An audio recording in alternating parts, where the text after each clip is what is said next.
नमस्कार। आज मैं सुमित्रा नंदन पंत जी की वे आंखें पर चर्चा करूंगी। पिछले क्लास में मैं वे आंखें का 2 पद पढ़ा चुकी थी। आज उसी का शेष भाग मैं पढ़ाऊंगी। इस कविता में पंत जी स्वतंत्रता से पूर्व किसानों की दुर्दशा का चित्रण किया है।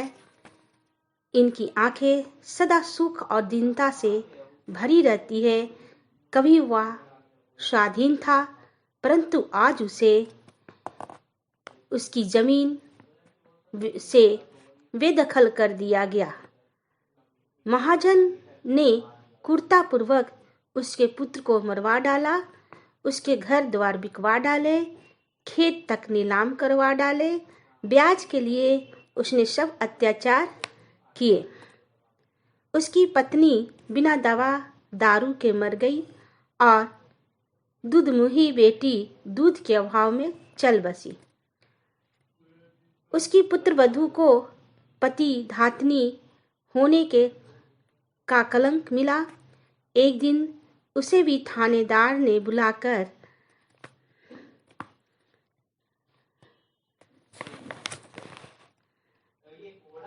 बुलवा भेजा।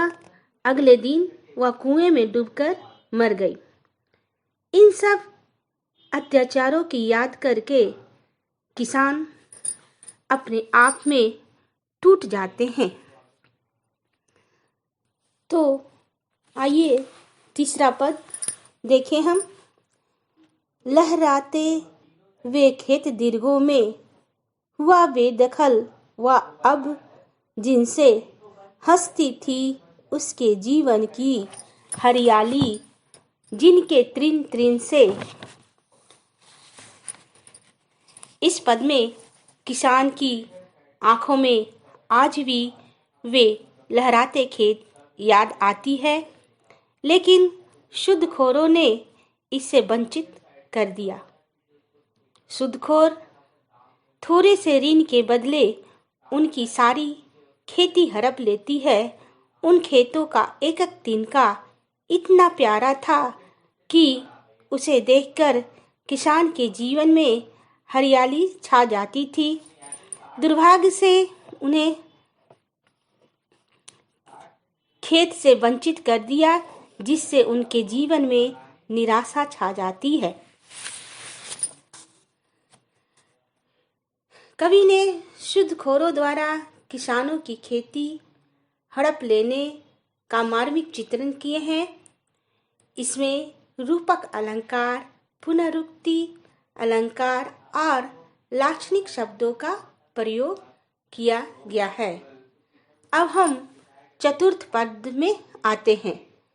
आंखों ही में घुमा करता वह उसकी आंखों का तारा, कारकूनों की लाठी से जो गया जवानी में ही मारा। कारकूनों का अर्थ होता है जमींदार की दरिंदी।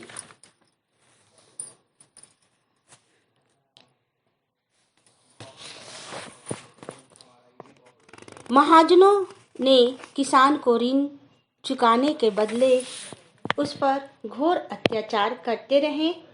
उनके प्रिय पुत्र को लाठियों को निर्मम पहाड़ों से मार डाला। अपने बेटे की यह क्रूर हत्या आज तक उनके आंखों में नाचती रहती है।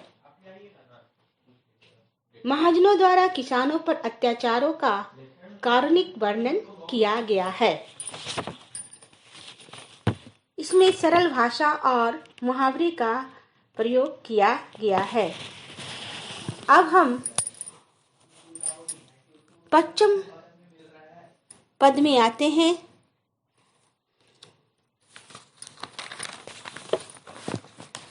बिका दिया घर द्वार, महाजन ने ना ब्याज की कौड़ी छोरी, रह रह आंखों में चुभती व कुरखुई बरगों की जोरी। कवि कहते हैं कि महाजन अपना धन और ब्याज वसूलने के लिए किसान की सारी संपत्ति को नीलाम कर देते हैं। उसे घर से बेघर कर दिया और ऋण का ब्याज एक एक पाई करके चुका लिया। किसान की प्रिय बैलों को भी नीलाम कर दिया। किसान विवश होकर नीलाम होते देखता रह गया।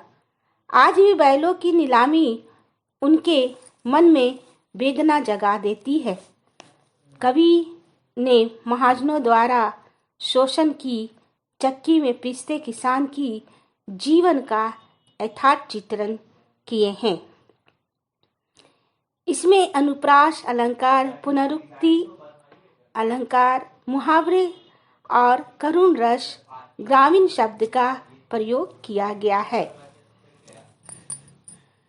तो वी आंखें का शेष भाग मैं अगले क्लास में पढ़ाऊंगी। धन्यवाद।